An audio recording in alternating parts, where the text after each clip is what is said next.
আসসালামু আলাইকুম, আমি কানিশপাতে মর্দা। টেকনিক ইজি এডুকেশনের পক্ষ থেকে সকলকে জানাই স্বাগতম। আমরা আবারও চলে আসলাম নতুন একটি পর্ব নিয়ে। আজকের পর্বে আমরা মূলত পঞ্চম অধ্যায়ের বিশ্লেষণমূলক লেখার একটি গল্প নিয়ে আলোচনা করব। তো আমরা একটু দেখি আমাদের নবম শ্রেণীর নতুন বাংলা বইটাতে কি দেওয়া আছে বিবরণমূলক লেখাতে।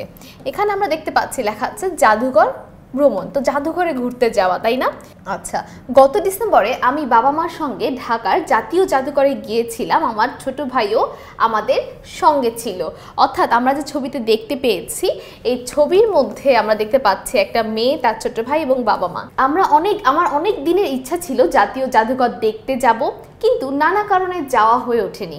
জাদুঘর কেমন হয় তা আমি জানতাম, কিন্তু ছোটবেলায় আমি মনে করতাম জাদুঘরে জাদুকর থাকেন এবং সেখানে জাদু দেখানো হয়।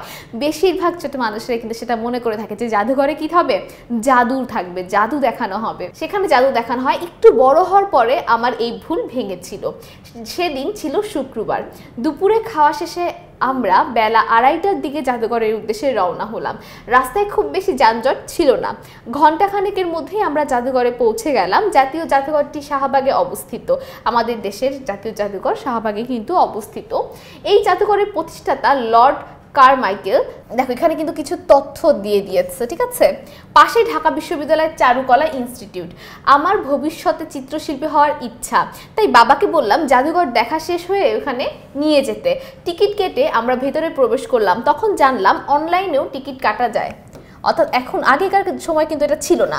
এখন কিন্তু যে তোমার সরাসরি যেই টিকিট কাটতে হবে সেটা কিন্তু না, তুমি কি চাইলে বাসায় বসেও কম্পিউটারের মাধ্যমে বা ফোনের মাধ্যমেও কিন্তু এখন টিকিট কাটতে পারবে।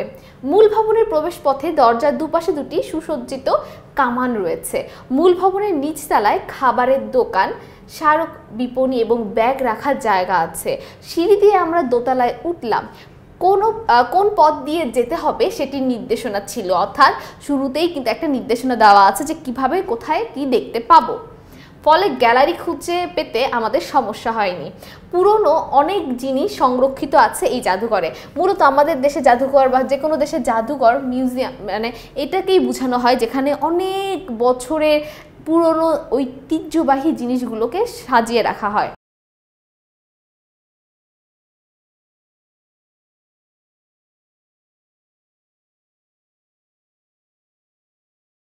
বিভিন্ন উপকরণ ও প্রত্নবস্তুর প্রদর্শনের জন্য জাতীয় জাদুঘরে মোট 46টি গ্যালারি আছে। টোটাল 46টি গ্যালারিতে আমাদের বিভিন্ন উপকরণ সাজানো আছে। জাদুঘরে একটি বড় সংরক্ষণাগারও আছে, যেখানে অপ্রদর্শিত বহু জিনিস জমা করে রাখা আছে। আর আছে একটি গ্রন্থাগার, সেখানে অনেক বই আছে। অনুষ্ঠান করার জন্য একটি মিলনায়তন আছে। অনুষ্ঠান করার জন্য একটা বড় রুমও আছে, ঠিক আছে? আছে একটি চলচ্চিত্র প্রদর্শনালয়, অর্থাৎ সিনেমা দেখা যায় এরকম একটা জায়গা, ঠিক আছে? জাদুঘরের প্রথম তলায় একটি বড় আকারের বাংলাদেশের মানচিত্র আছে। শুরুতেই কি আছে? একটা মানচিত্র। সেখানে সুইচ টিপে টিপে বিভিন্ন জেলার অবস্থান দেখা যায়। অর্থাৎ সুইচ টিপে টিপে বিভিন্ন জেলার অবস্থানটা আমরা দেখতে পাই। আমার ছোট ভাই অনেকগুলো জেলার অবস্থান সুইচ টিপে দেখে নিল। এই তলায় বাংলাদেশের গাছপালা, জীবজন্তু, মানুষের জীবনযাত্রার ধরন প্রদর্শন করা হয়েছে। অর্থাৎ এই তালাটাতে কি বাংলাদেশের বিভিন্ন জীবজন্তু, গাছপালা, মানুষের বিভিন্ন অবস্থান, বাংলাদেশের বেশিরভাগ জিনিস এই তালায় আছে। তারপর এখানে সুন্দরবনের একটি বড় মডেল আছে। বিভিন্ন ক্ষুদ্র নৃগোষ্ঠীর পরিচয় তুলে ধরা হয়েছে এই গ্যালারিতে। অর্থাৎ চাকমা, মারমা, তারপর রাখাইন, এদের বিভিন্ন। আমরা সবগুলো গ্যালারি দেখেছি। আমার ছোট ভাইয়ের সবচেয়ে ভালো লেগেছিল প্রাচীন ও মধ্যযুগের মুদ্রার গ্যালারি। একটা গ্যালারি আছে যেখানে সব প্রাচীন যুগের মুদ্রা কালেক্ট করে বা সংরক্ষণ করে রাখা আছে। আমার ভালো লেগেছে দোতলার গ্যালারি। সেখানে অন্য শিল্পীদের পাশাপাশি শিল্পাচার্য জয়নুল আবেদিন ও পটুয়া কামরুল হাসানের আঁকা ছবি আছে। যেহেতু তার শখ যে সে চারুকলাতে পড়বে, তো তার এই গ্যালারিটা ভালো লাগবে, সেটাই স্বাভাবিক। বাবার কাছে ভালো লেগেছে মুক্তিযুদ্ধ গ্যালারি, যেখানে আমাদের মুক্তিযুদ্ধের বিভিন্ন স্মৃতি আছে। সেখানে 1971 সালের মুক্তিযুদ্ধের অনেক স্মারক রয়েছে। মায়ের ভালো লেগেছে মসলিন কাপড়। দেখো, এক একজনের এক একটা ভালো লেগেছে। মায়ের ভালো লেগেছে আমাদের ঐতিহ্যবাহী কাপড় মসলিন কাপড়, যেটা কিন্তু এখন আর সহজে পাওয়া যায় না। তবে এটা আমাদের সময় অনেক, মানে আমাদের আগেকার যুগে, যেমন আমি আমার দাদির মুখে শুনেছি যে মসলিন কাপড় নাকি এতটাই সফট ছিল যে ম্যাচের কাঠির যে বক্সগুলো থাকে এতটুকু সাইজের, সেখানে নাকি ভাঁজ করে রাখা যেত একটা শাড়ি। আবার হাতের যে রিংগুলা থাকে, আংটি যে থাকে, সেই আংটির মধ্যে থেকে পুরো শাড়িটাকে নিয়ে যাওয়া যেত, এত সফট শাড়ি ছিল। একসময় এই মসলিনের জন্য বিশ্বজোড়া বাংলাদেশের খ্যাতি ছিল। আমরা জাদুঘরের চলচ্চিত্র প্রদর্শনালয়ে মুক্তিযুদ্ধের একটি ছবি দেখতে চেয়েছিলাম, কিন্তু সন্ধ্যা হয়ে যাওয়ায় আর দেখতে পারিনি। এই দিন জাদুঘরের পাশে চারুকলা ইনস্টিটিউটও আমাদের যাওয়া হয়নি, তাই খানিক মন খারাপ হয়ে গিয়েছিল। বাবা বলেছেন সুযোগ পেলে তিনি সেখানে আবার আমাদের নিয়ে যাবেন। আমি নিশ্চিত জাদুঘরে থাকা বিভিন্ন প্রত্নতাত্ত্বিক নিদর্শন ও অন্যান্য মূল্যবান উপকরণ যে কাউকে অভিভূত করবে। বাংলাদেশের ইতিহাস, সভ্যতা ও সংস্কৃতি সম্পর্কে ধারণা স্পষ্ট করার জন্য আমাদের সবারই জাদুঘরে ভ্রমণ করা উচিত। আমাদের সবার একবার হলেও জীবনে জাদুঘরে যাওয়া উচিত। আচ্ছা দেখো এখানে কি লেখা আছে, বিশ্লেষণমূলক লেখা ক্ষেত্রে বিবেচ্য কি কি দিক আমাদের বিবেচনায় রাখতে হবে সেই জিনিসটা বলা আছে। বিশ্লেষণ দুই ধরনের হতে পারে, যথা উপাত্ত বিশ্লেষণ, তথ্য বিশ্লেষণ। উপাত্ত ও তথ্য বিশ্লেষণ করে নতুন নতুন তথ্য তৈরি হয়। বিশ্লেষিত এসব তথ্য উপাত্ত দিয়ে বিশ্লেষণমূলক রচনা লেখা হয়। বিশ্লেষণমূলক রচনায় তথ্য উপাত্তের ভিত্তিতে একটি গ্রহণযোগ্য ধারণা তৈরি হয়। বিশ্লেষণমূলক রচনা লেখার ক্ষেত্রে মনে রাখা দরকার, শুরুতে রচনার লক্ষ্য অনুযায়ী একটি শিরোনাম দিতে হবে, যেটা আমাদের বিবরণমূলক লেখাতেও দিতে হয়। শিরোনামটা খুবই ইম্পর্টেন্ট। লেখা শুরু করার আগে রচনাটির একটি খসড়া পরিকল্পনা করে নিতে হবে। তথ্য ও যুক্তি দৃষ্টান্ত উপস্থাপনের ধারাবাহিকতা রাখতে হবে। এ ধরনের রচনায় অন্তত 3টি অংশ থাকবে, 3 ভাগে ভাগ করতে হবে। একটা হচ্ছে ভূমিকা, মূল অংশ, উপসংহার। রচনা প্রবেশক হিসেবে এমন একটি ভূমিকা লিখতে হয় যা সহজে পাঠকের দৃষ্টি আকর্ষণ করে। এই ভূমিকা একই সঙ্গে মূল বক্তব্যের ইঙ্গিত থাকে, অর্থাৎ আমার যে ভূমিকা, অর্থাৎ প্রথম যে অংশটা থাকবে, আমার প্রথম অংশেই কিন্তু আচ্ছা দেখো আমাদের যে প্রথম অংশটা থাকবে, প্রথম অংশটাতেই কিন্তু আমার এমন সব তথ্য দিতে হবে যেন আমার পাঠক যে পড়বে তার জন্য একটা ভিতরে একটা কিউরিওসিটি জাগে, ঠিক আছে? তো সেই জন্য আমার বক্তব্যে আমি যা যা লিখেছি তার মূল ভাবগুলো আমি জানি সেখানে ফুটিয়ে তুলতে পারি। মূল অংশের বিবরণ কয়েকটি অনুচ্ছেদে ভাগ করে লিখতে হয়। প্রতিটি অনুচ্ছেদের শুরুতে এমন বাক্য লিখতে হয় যার সূত্র ধরে ওই অনুচ্ছেদের বক্তব্য তুলে ধরা যায়। অনুচ্ছেদের শেষ বাক্যটি এমন হতে হবে যাতে বাক্যটি পরের অনুচ্ছেদের সূচনা বাক্যের সঙ্গে সম্পর্কিত থাকে, অর্থাৎ শুরুটাও সুন্দর করতে হবে, শেষটুকু সুন্দর করতে হবে। আর একটা অনুচ্ছেদের সাথে আরেকটা অনুচ্ছেদের সম্পর্ক যে ফুটে ওঠে সেইভাবেই লিখতে হবে। এক বা একাধিক অনুচ্ছেদ নিয়ে অনেক সময় আলাদা আলাদা পরিচ্ছেদ তৈরি হতে পারে, তখন পরিচ্ছেদগুলো আলাদা শিরোনামও দেওয়া যায়। রচনার শেষে লেখকের সমাপনী বক্তব্য দিয়ে একটি উপসংহার তৈরি করতে হয়। বিশ্লেষণের ভাষা হতে হয় সহজ, সরল, স্পষ্ট, যেন পাঠকরা খুব সহজেই পড়ে বুঝতে পারে। ব্যক্তিগত আবেগ অনুভূতি এড়িয়ে নিরপেক্ষভাবে বক্তব্য উপস্থাপন করতে হয়। বিশ্লেষণমূলক রচনায় একই কথার পুনরুল্লেখ করা যায় না। উপাত্ত তথ্যের যথার্থতা সম্পর্কে নিশ্চিত হয়ে নিতে হয়। প্রয়োজনে সরণি, ছক, ছবি ও নকশা ব্যবহার করার দরকার হতে পারে। চাইলে তুমি ছক ব্যবহার করতে পারো, ছবি ব্যবহার করতে পারো। পুরো রচনাটির বিষয় অনুযায়ী হতে হয়। অপ্রাসঙ্গিকতা বর্জন, অর্থাৎ বিষয়ের উপর লিখতে হবে। এমন কোনো কথা লেখা যাবে না যেটার সাথে এটার কোনোই সম্পর্ক নেই। অপ্রাসঙ্গিকতা বর্জন করতে হবে। অন্যের লেখা হুবহু অনুকরণ করা ঠিক নয়, আরেকজনের লেখা হুবহু আমরা কপি করব না। আচ্ছা দেখো বিশ্লেষণমূলক রচনা, বাংলাদেশের জাদুঘরের ধরন ও গুরুত্ব। ঠিক আগের লেখাটারই এখন বিশ্লেষণমূলকভাবে আমরা দেখব। ভূমিকা, সাধারণভাবে কোনো সংগ্রহশালাকে জাদুঘর বলা হয়, অর্থাৎ প্রথমেই আমরা কি করলাম, সংজ্ঞা ব্যবহার করলাম যে জাদুঘর বলতে আমরা কি বুঝি, এই সংজ্ঞাটাকে আমরা ব্যবহার করলাম। এটি এমন একটি স্থান বা প্রতিষ্ঠান যেখানে প্রত্নতাত্ত্বিক নিদর্শন ও মূল্যবান উপকরণ সংরক্ষণ করে রাখা হয়। অর্থাৎ ভূমিকাতেই আমরা জাদুঘর সম্পর্কে লিখছি, জাদুঘর বলতে আমরা কি বুঝি, জাদুঘরের জিনিসটাকে এখানে কি রাখা হয়, টোটাল মূল ভাবের প্রত্যেকটা একটা অংশ, ঠিক আছে? জাদুঘর অনেক কারণে গুরুত্বপূর্ণ। জাদুঘরের প্রকার অনুযায়ী এর গুরুত্ব ভিন্ন ভিন্ন হয়ে থাকে। ঐতিহাসিক, বৈজ্ঞানিক, সাংস্কৃতিক, অর্থনৈতিক ইত্যাদি নানা গুরুত্ব বহন করে জাদুঘর। জাদুঘরের প্রকার, প্রদর্শনের উদ্দেশ্য সংরক্ষিত বস্তুসমূহের ভিত্তিতে জাদুঘর সাধারণত 4 ধরনের। সাধারণ জাদুঘর, ঐতিহাসিক জাদুঘর, বিজ্ঞান এবং কলা জাদুঘর। সাধারণ জাদুঘর, কোনো দেশের জাতীয় জাদুঘর এরকম জাদুঘর যেখানে আসলে সবগুলোই একত্রে থাকে, ঠিক আছে? ঐতিহাসিক জাদুঘর, বিভিন্ন ধরনের প্রত্নতাত্ত্বিক জাদুঘর ও আর্কাইভ এর উদাহরণ। বিজ্ঞান জাদুঘর, ভূতাত্ত্বিক জাদুঘর, প্রাণী জাদুঘর এর উদাহরণ।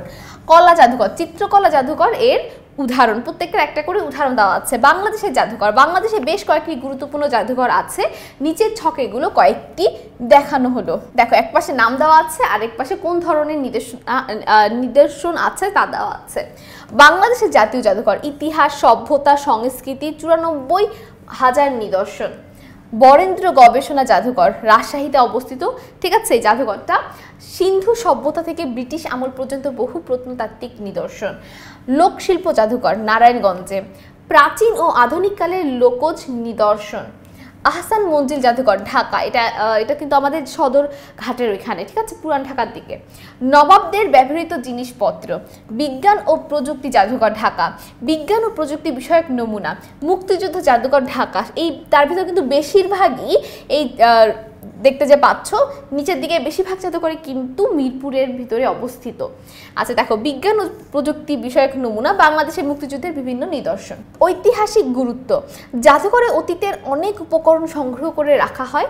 প্রাচীন সভ্যতায় গুহাচিত্র, প্রস্তরলিপি, তাম্রলিপি, টেরাকোটা, তৈজসপত্র, ভাস্কর্য, স্থাপত্য, হাতিয়ার, মুদ্রা, দলিল, দস্তাবেজ ইত্যাদি উপকরণ জাদুঘরে গিয়ে দেখার সুযোগ আছে। এসব উপকরণ থেকে বোঝা যায় কোন সময়ে কোন সভ্যতা বিকাশ লাভ করেছে, মানুষের জীবনযাপন পদ্ধতিতে কিভাবে পরিবর্তন এসেছে। অর্থাৎ ঐতিহাসিক যে জাদুঘর সেইটার যদি আমরা যাই, সেই ক্ষেত্রে আমাদের পূর্বপুরুষেরা বা অনেক কাল যাবৎ মানুষের যে বিবর্তন, মানুষের যে পরিবর্তন, মানুষের যে আসবাবপত্র, হাতিয়ার, মুদ্রা, দলিল, ভাস্কর্য, এগুলো সবই যে পরিবর্তনশীল, মানুষ যে পরিবর্তন হচ্ছে প্রতিনিয়ত, এটাই যে তার সৌন্দর্য। এই যে ইতিহাস, ঐতিহাসিক জাদুঘরগুলোর মাধ্যমে আমরা এগুলো জানতে পারি। এসব উপকরণ থেকে বোঝা যায় কোন সময় কোন সভ্যতা বিকাশ লাভ করেছে, মানুষের জীবনযাপন পদ্ধতি কিভাবে পরিবর্তন হয়েছে, বিভিন্ন শাসন মানে উত্থান পতন কিভাবে ঘটেছে, কিংবা কিভাবে মানুষের সংস্কৃতির রূপান্তর ঘটেছে। জাদুঘরে এসব উপকরণ ইতিহাস রচনার প্রাথমিক উৎস হিসেবেও কাজ করে। এই যে বিভিন্ন ইতিহাস রচনা করা হয়, এটারও প্রাথমিক স্তর হচ্ছে আমাদের এই জাদুঘরগুলো। বৈজ্ঞানিক গুরুত্ব, বিশেষভাবে বিজ্ঞান জাদুঘরে প্রকৃতি বিজ্ঞান, পদার্থ বিজ্ঞান, রসায়ন বিজ্ঞান, জীববিজ্ঞান, জ্যোতিষ বিজ্ঞান বিভিন্ন নমুনা থাকে। যেমন আমাদের ঠিক আগারগাঁও এখানে কিন্তু বিজ্ঞান জাদুঘরটা আছে, খুবই সুন্দর একটা জাদুঘর, খুবই বড় জায়গা নিয়ে। প্রাণী জাদুঘরে মৃত প্রাণীর কঙ্কাল ও কাঠামো রাখা হয়। প্রকৃতি বিজ্ঞান জাদুঘরে ভূতাত্ত্বিক বিভিন্ন নমুনা যেমন জীবাশ্ম, শিলা, খনিজ, মাটি ইত্যাদি থাকে। এই ধরনের জাদুঘরের বিভিন্ন নমুনা নতুন প্রজন্মকে বিজ্ঞানের প্রতি আগ্রহী করে তোলে। এসব জাদুঘর একই সঙ্গে জ্ঞানের অগ্রসরতার সাক্ষ্য দেয়। সাংস্কৃতিক গুরুত্ব, কিছু জাদুঘরে পুরাতন লিপি, পুঁথি, বইপত্র এসব রাখা হয়। বিভিন্ন সময়ে পোশাক পরিচ্ছদ, বাসনপত্র, বাদ্যযন্ত্র, অলংকার, চিত্র, চারু ও কারুশিল্প, মাটি ও কাঠ দিয়ে তৈরি উপকরণ ইত্যাদি এসব জাদুঘরে থাকে। অতি প্রাচীন উপকরণের মধ্যে আছে প্রাণীর হাড়, চামড়া, শিং দিয়ে তৈরি উপকরণ ইত্যাদি। এ ধরনের জাদুঘরে বিভিন্ন লেখক, শিল্পী ও বিখ্যাত ব্যক্তির ব্যবহৃত জিনিসপত্র থাকে। ধর্মীয় উপাসনালয়ের পুরাতন কোনো নমুনাও থাকে। এসব উপকরণ থেকে সংস্কৃতির পরিবর্তন ও ধরন বোঝা যায়। সংস্কৃতির সুস্থ বিকাশে এ ধরনের জাদুঘর ইতিবাচক ভূমিকা রাখে। অর্থনৈতিক গুরুত্ব, অর্থাৎ আমাদের যে প্রত্যেকটা জাদুঘর আছে, প্রত্যেকটা জাদুঘরের কি কি গুরুত্ব সেগুলো আমরা কিন্তু দেখতে পাচ্ছি। বাংলাদেশে প্রায় 130টি জাদুঘর আছে। এসব জাদুঘরে এমন কিছু উপাদান আছে যেগুলো প্রচার ও প্রদর্শনের মধ্য দিয়ে দেশি বিদেশি পর্যটকদের আকৃষ্ট করা যায়। এছাড়া সাধারণ ভ্রমণ ও বিনোদন জায়গা হিসেবে জাদুঘর জনপ্রিয়। এভাবে দেশের অর্থনীতি সমৃদ্ধ হয়। অর্থাৎ এই যে বিভিন্ন জায়গায় বিনোদনের জন্য মানুষ জাদুঘরে, যেমন এই যে ঘুরতে যাওয়া বা অনেক শিক্ষণীয় তো বটেই, কিন্তু আমরা কিন্তু এখানে বিনোদনের জায়গা হিসেবেও জাদুঘরটাকে ব্যবহার করতে পারি। তো এখানে অবশ্যই টিকিট কেটে ঢুকতে হয়। তো এখানে একটা সরকারের অর্থনৈতিক ব্যাপার থাকে। এভাবে দেশের অর্থনীতি সমৃদ্ধ হয়। বিশেষভাবে বিদেশি পর্যটকদের আকৃষ্ট করার মাধ্যমে বৈদেশিক মুদ্রা আয় করা সম্ভব হয়। যেমন আমাদের যে ঢাকার পুরান ঢাকার দিকে আহসান মঞ্জিল আছে, সেখানে কিন্তু সাধারণ বাংলাদেশি মানুষদের জন্য যে টিকিট খরচ তার চেয়ে দ্বিগুণ হচ্ছে বিদেশি পর্যটকদের জন্য। অর্থাৎ এখানে প্রচুর পরিমাণে কিন্তু বিদেশি পর্যটকরা আসে। আহসান মঞ্জিল বলো, লালবাগের কেল্লা বলো, এসব জায়গায় কিন্তু প্রচুর পরিমাণে বিদেশি পর্যটকরা আসে। তো সেখানে অবশ্যই টিকিট কেটে ঢুকতে হচ্ছে। তো এটা কি আমাদের অর্থনীতির জন্য খুবই ভালো। উপসংহার: সভ্যতা ও ইতিহাস পরিবর্তনশীল, তাই অতীত ও বর্তমানের উপাদানকে পরবর্তী প্রজন্মের জন্য সংগ্রহ করা প্রয়োজন। তা না হলে নতুন প্রজন্ম ইতিহাস ঐতিহ্য থেকে বিচ্যুত হবে। জাদুঘর সংরক্ষণ, সংস্কার সংরক্ষণ ও প্রচার প্রসার জাতির সামগ্রিক বিকাশের ভূমিকা রাখে। তো আজকের এই পর্বটি দেখার পর আশা করি তোমাদের বিশ্লেষণমূলক লেখা এবং বিবরণমূলক লেখা নিয়ে আর কারো কোনো সমস্যা থাকবে না, কারণ আজকে আমরা একই টপিকের উপর প্রথমে বিশ্লেষণমূলক লেখা কেমন হয় সেটা দেখেছি, পরে বিবরণমূলক লেখা কেমন হয় সেটা, অর্থাৎ দুইটা লেখা সম্পর্কে কিন্তু আমরা বেশ ভালো ধারণা নিয়েছি যে কিভাবে দুইটা লেখা আমরা লিখতে পারি, কিভাবে ধাপে ধাপে অনুচ্ছেদ আকারে লিখতে হয়। তো বিভিন্ন জিনিস সম্পর্কে কিন্তু আমরা আলোচনা করেছি। আশা করি এই পর্বটি দেখার পর তোমাদের আর কারো কোনোই সমস্যা থাকবে না এবং পরবর্তী পর্ব দেখার আমন্ত্রণ রইল। আমি কানিজ ফাতেমা অর্দাজ এখানে শেষ করছি। আসসালামু আলাইকুম, আল্লাহ হাফেজ।